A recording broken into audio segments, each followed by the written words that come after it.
അളിയ ഇത് നിന്റെ വണ്ടിയാണ്, നിനക്ക് വണ്ടിക്ക് ഓടിക്കറിയോ? എന്നാ നീ ഇതെങ്ങനെ ഓടിച്ചടാ? എടാ എന്നെ കൂടെ ഒന്ന് പഠിപ്പിക്കാവൂടാ. എനിക്ക് തന്തയുണ്ട്, പോരാത്ത എന്റെ ഒരു വണ്ടിയുണ്ട്.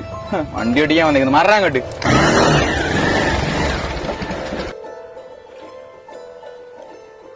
എന്തുകൊണ്ടാ മോനെ നോക്കുന്നത്? ഒന്നുമില്ലട്ടാ. വണ്ടി ഓടിക്കണം അല്ലേ? എന്നാ താക്കോല്. വേണ്ടടാ, എനിക്ക് വണ്ടി ഓടിക്കാൻ അറിയത്തില്ല. വണ്ടി ഓടിക്കാൻ അറിയത്തില്ല, കുഴപ്പമില്ല, ഞാൻ പഠിപ്പിക്കാം. പകരം നീ എനിക്ക് എന്ത് തരും? എൻ്റെ ഒന്നുമില്ലട്ടാ. ഒന്നും തരാനും ഇല്ല. സീനില്ല, ഞാൻ പഠിപ്പിക്കാം. പകരം നീ എനിക്ക് സിഗരറ്റ് മേടിച്ചോണ്ട് വരണം. കാശ് ഞാൻ തരാടാ. ഓക്കെ ആണോ?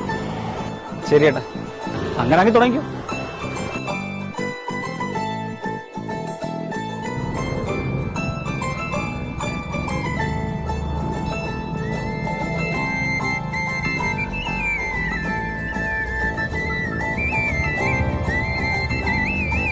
അപ്പം ഇന്നത്തെ എക്സ്ട്രാ ക്ലാസ്സിൽ നമ്മൾ എന്താണ് പഠിച്ചത്? സിഗരറ്റ് വലിക്കുന്നത് കൊണ്ടുള്ള ദോഷവശങ്ങളാണ്. അപ്പം നിങ്ങളുടെ കൂട്ടത്തിലും സിഗരറ്റ് വലിക്കുന്നവരുണ്ടെങ്കിൽ നമ്മൾ ഇന്ന് എഴുതിയ നോട്ട്സ് അവർക്ക് വായിച്ച് കേൾപ്പിച്ച് മനസ്സിലാക്കി കൊടുക്കണം. ഓക്കെ?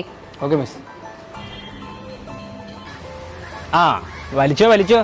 ഞാൻ ഈ ബുക്കിലുള്ള വായിച്ച് കേൾപ്പിച്ചാലേ നിങ്ങളുടെ വലിയ താനേ നിൽക്കും. ആ എന്തോടെ കൈ ബുക്കൊക്കെ ആയിട്ട്?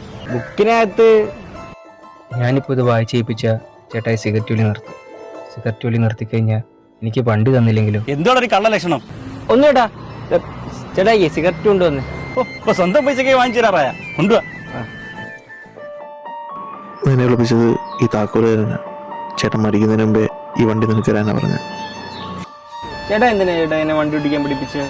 എനിക്കറിയാവുന്ന ഒരു കാര്യം ഞാൻ നിനക്ക് പഠിപ്പിച്ചു തന്നു. അതുപോലെ നമുക്കറിയാവുന്ന നല്ല കാര്യങ്ങൾ നമ്മൾ മറ്റുള്ളവർക്ക് പറഞ്ഞു കൊടുക്കണം. നിനക്കെന്തെങ്കിലും നല്ല കാര്യങ്ങൾ പറഞ്ഞു തരാനുണ്ടെങ്കിൽ നീ പറഞ്ഞു, ഞാൻ കേൾക്കാം. എന്തെങ്കിലും ഉണ്ടോ? ഇല്ല. ഇല്ലല്ലേ? നമുക്കൊക്കെ ആരും നല്ലത് പറഞ്ഞു തരാല്ലേ?